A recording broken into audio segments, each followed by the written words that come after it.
muchachos, estemos tranquilos, tranquilidad, pensemos jugar nomás, tranquilidad, olvidémonos de todo. ফাইনালের আগে dressing রুমে সেদিন কি হয়েছিল? মেসি কেন বলেছিল, চলো বন্ধুরা এখন সবাই শান্ত হয়ে যাও, আমাদের কাজ হলো শুধু একটাই, খেলায় মনোযোগ দেওয়া। সব কিছু থাকবে আজকের প্রতিবেদনে।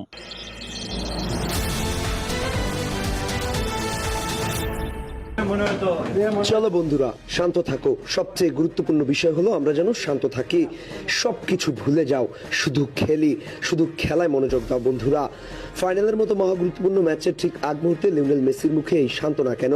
বিশ্বকাপ ফাইনালের টানেলে যখন আর্জেন্টিনার প্লেয়াররা মাঠে নামার অপেক্ষায়, তখন সবার চোখে মুখে থাকার কথা ছিল বিশ্বজয়ের আগ্রাসন, কিন্তু এনজো ফার্নান্দেস, লিসান্দ্রো মার্তিনেজদের ফ্যাকাশে বিমর্ষ চেহারা আর মেসির সবকিছু ভুলে যাওয়ার অনুরোধ কি তবে অন্য কিছুর ইশারা দেয়? ম্যাচের আগেই কি তবে ড্রেসিং রুমে বড় কোনো ঝড় বইয়ে গিয়েছিল? বিশ্বকাপের ফাইনালে আর্জেন্টিনার এমন আত্মসমর্পণকারী পারফরমেন্সের পেছনে কোনো গোপন বিষয় এখন পর্যন্ত আড়ালে থেকে গেছে? টিম ফুটবলের চিরুনি অভিযানের পর বিশেষ এই আয়োজনে তুলে ধরা হবে আড়ালে থাকা মূল ঘটনা। আচ্ছা, সম্পূর্ণ বিষয়টির গভীরে ডুব দেওয়ার আগে দর্শকদের উদ্দেশ্যে একটা প্রশ্ন। ফাইনাল ম্যাচে লাউতারো মার্টিনেজকে আপনারা কোথাও দেখতে পেয়েছেন কিনা?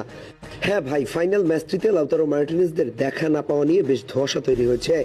এবার একটু লক্ষ্য করে দেখুন, ফাইনালের শুরুতে জাতীয় সঙ্গীতের সময় আর্জেন্টিনার প্লেয়ারদের মুখে কোনো হাসির দেখা মেলেনি, বরঞ্চ চেহারায় ফুটে উঠেছে বিষণ্ণতার ছাপ।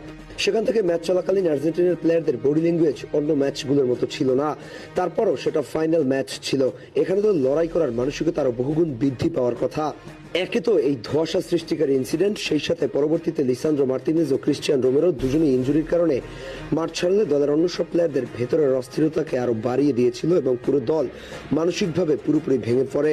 বলা যায় হারের পেছনে এটা অন্যতম একটা কারণ, কিন্তু সেই প্রশ্ন থেকে যায় ড্রেসিং রুমে আসলে হয়েছিলটা কি?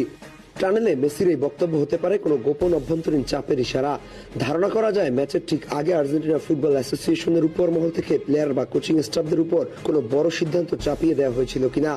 ড্রেসিং রুমের ভেতরে সভাপতি বা ম্যানেজমেন্টের সাথে প্লেয়ারদের এমন কোনো বাক বিতণ্ডা হয়েছিল যার কারণে দলের আত্মবিশ্বাস পুরোপুরি ভেঙে যায় এবং সেটি সামাল দিতেই মেসিকে লিডারের দায়িত্ব নিতে এমন বক্তব্য দিতে হয়েছিল। Tranquilo, tranquilidad, pensemos jugar nomás, tranquilidad, olvidémonos. সবচেয়ে বড় রহস্য তৈরি হয়েছিল ফাইনাল ম্যাচটি শেষ হওয়ার পর। ম্যাচ হারের পর আর্জেন্টিনার কোনো ফুটবলারই মিডিয়ার সামনে এসে একটি কথাও বলেনি। ফুটবলে সচরাচর এমনটা হয় না। আরেকটি আকর্ষণীয় তথ্য রয়েছে যা শুনলে মনে সন্দেহ আরো দানা বাঁধবে। টুর্নামেন্ট শেষ হওয়ার পর আর্জেন্টিনা দলের বেশ কয়েকজন তারকা ফুটবলার অফিসিয়াল প্রতিনিধি দলের সাথে বুয়েন্স আইরেসে ফিরে যায়নি, তারা আলাদাভাবে নিজেদের গন্তব্যে রওনা হয়। তার মানে দাঁড়ায় ড্রেসিং রুমের ভেতরে সেই মনোমালিন্য ম্যাচ শেষ হওয়ার পরও সমাধান হয়নি।